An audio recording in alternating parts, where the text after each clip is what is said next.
নমস্কাৰ অন্য এটা ভিডিঅ'লৈ আপোনালোকক স্বাগতম জনাইছোঁ।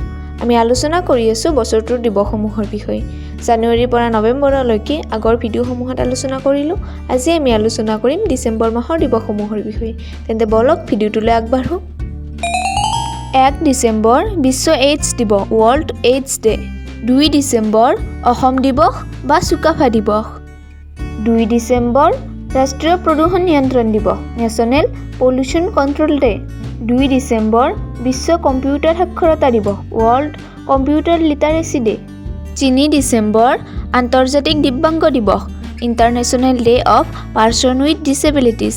4 ডিচেম্বৰ ভাৰতীয় নৌসেনা দিৱস ইণ্ডিয়ান নেভি ডে। 5 ডিচেম্বৰ আন্তৰ্জাতিক স্বেচ্ছাসেৱক দিৱস ইণ্টাৰনেশ্যনেল ভলিউণ্টিয়াৰ ডে। 5 ডিচেম্বৰ বিশ্ব ভূমি দিৱস ৱৰ্ল্ড ছইল ডে। 7 ডিচেম্বৰ ভাৰতীয় সশস্ত্ৰ বাহিনীৰ পতাকা দিৱস Indian arm forces flag day. এই দিনটোত শ্বহীদসকলক সন্মান জনোৱাৰ লগতে সশস্ত্ৰ বাহিনীৰ কল্যাণমূলক কামৰ বাবে অনুদান সংগ্ৰহ কৰা হয়, যি ধনৰ দ্বাৰা আহত সৈনিকসকলক পুনৰ সংস্থাপন দিয়া বা তেওঁলোকৰ পৰিয়ালক সহায় কৰা হয়। 9 ডিচেম্বৰ আন্তৰ্জাতিক দুৰ্নীতি বিৰোধী দিৱস international anti corruption day. 10 December মানৱ অধিকাৰ দিৱস হিউমেন ৰাইটছ ডে। 11 ডিচেম্বৰ আন্তৰ্জাতিক পৰ্বত দিৱস international mountain day. 11 December UNICEF দিৱস ইউনিচেফ ডে।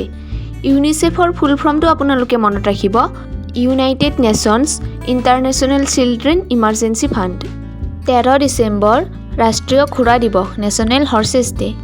14 ডিচেম্বৰ ৰাষ্ট্ৰীয় শক্তি সংৰক্ষণ দিৱস নেশ্যনেল এনাৰ্জি কনজাৰ্ভেশ্যন ডে। 16 ডিচেম্বৰ বিজয় দিৱস ভাৰতীয় শ্বহীদৰ ত্যাগক সুঁৱৰি এই দিৱস পালন কৰা হয়।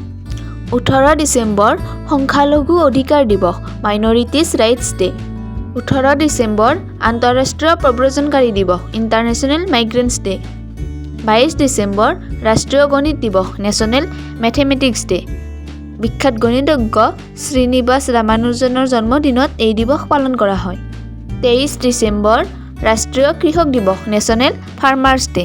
প্ৰাক্তন প্ৰধানমন্ত্ৰী তথা কৃষক নেতা ভাৰত ৰত্ন চৌধুৰী চৰণ সিঙৰ জন্মদিনত এই দিৱস পালন কৰা হয়।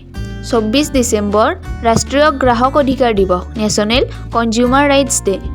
25 ডিচেম্বৰ সুশাসন দিৱস গুড গভাৰ্নেন্স ডে। এই দিৱসটো ভাৰতৰ প্ৰাক্তন প্ৰধানমন্ত্ৰী অটল বিহাৰী বাজপেয়ীৰ জন্মদিনত পালন কৰা হয়। 26 ডিচেম্বৰ বীৰ বাল দিৱস। 28 ডিচেম্বৰ ৰতন টাটাৰ জন্মদিন ৰতন টাটাছ বাৰ্থডে। ডিচেম্বৰ মাহৰ ইমানখিনিয়ে আছিল। আমি গোটেই বছৰটোৰে দিৱসসমূহ পঢ়ি শেষ কৰিলোঁ। কিছুমান নতুন দিৱসো পাইছোঁ। আপোনালোকে যি ডিপাৰ্টমেণ্টৰ এক্সাম দিব তাৰ ৰিলেটেড দিৱসবোৰত বেছিকৈ ফ'কাছ কৰিব। 2-3 বাৰকৈ ভিডিঅ'বিলাক চাই বা শুনি গ'লেও মনত ৰৈয়ে যাব আৰু MCQৰ অপশ্যনত তাৰিখবিলাক দেখিলে মনত পৰি যাব আচলতে। এতিয়া আৰু এটা কথা হ'ল, এই যে স্ক্ৰীণত দেখিছে দিৱস দুটা আপোনালোকে চাইছে নিশ্চয়। শিল্পী দিৱস জ্যোতিপ্ৰসাদ আগৰৱালাৰ জন্মদিনত পালন কৰা বুলি ভিডিঅ'টোত ভুলতে মোৰ মুখৰ পৰা ওলাই গৈছিল। আচলতে তেখেতৰ মৃত্যু তিথিতহে এই দিৱস পালন কৰা হয়, সেইটো শুধৰাই ল'ব। আৰু গুৰু নানক জয়ন্তী, মই 5 নৱেম্বৰ বুলি ভিডিঅ'টোত কৈছিলোঁ, কিন্তু গুৰু নানক জয়ন্তী নিৰ্দিষ্ট এটা তাৰিখত পালন কৰা নহয়। যেনেকৈ শংকৰদেৱ মাধৱদেৱৰ জন্মোৎসৱ, দুৰ্গা পূজা, সৰস্বতী পূজা এটা তাৰিখতে পালন নকৰি তিথিলৈহে কৰা হয়, তেনেকৈ গুৰু নানক জয়ন্তীও পালন কৰা হয়। মই 2025ৰ কেলেণ্ডাৰৰ মতে 5 নৱেম্বৰ বুলি কৈছিলোঁ। ময়ো জনা নাছিলোঁ কথাটো, গতিকে তাৰ বাবে চৰি। বাকী সকলো ঠিকেই আছে। আপোনালোকে ইয়াৰ পৰা নিশ্চিতভাৱে পঢ়িব পাৰে। পৰৱৰ্তী ভিডিঅ'সমূহত অন্য কিছুমান নতুন টপিক লৈ আপোনালোকৰ ওচৰলৈ আহিম। আপোনালোকে চেনেলটো ছাবস্ক্ৰাইব কৰি ৰাখিব আৰু ভিডিঅ'টোৰ পৰা যদি কিবা উপকৃত হৈছে তেন্তে লাইক, কমেণ্ট আৰু শ্বেয়াৰ কৰিব। ধন্যবাদ।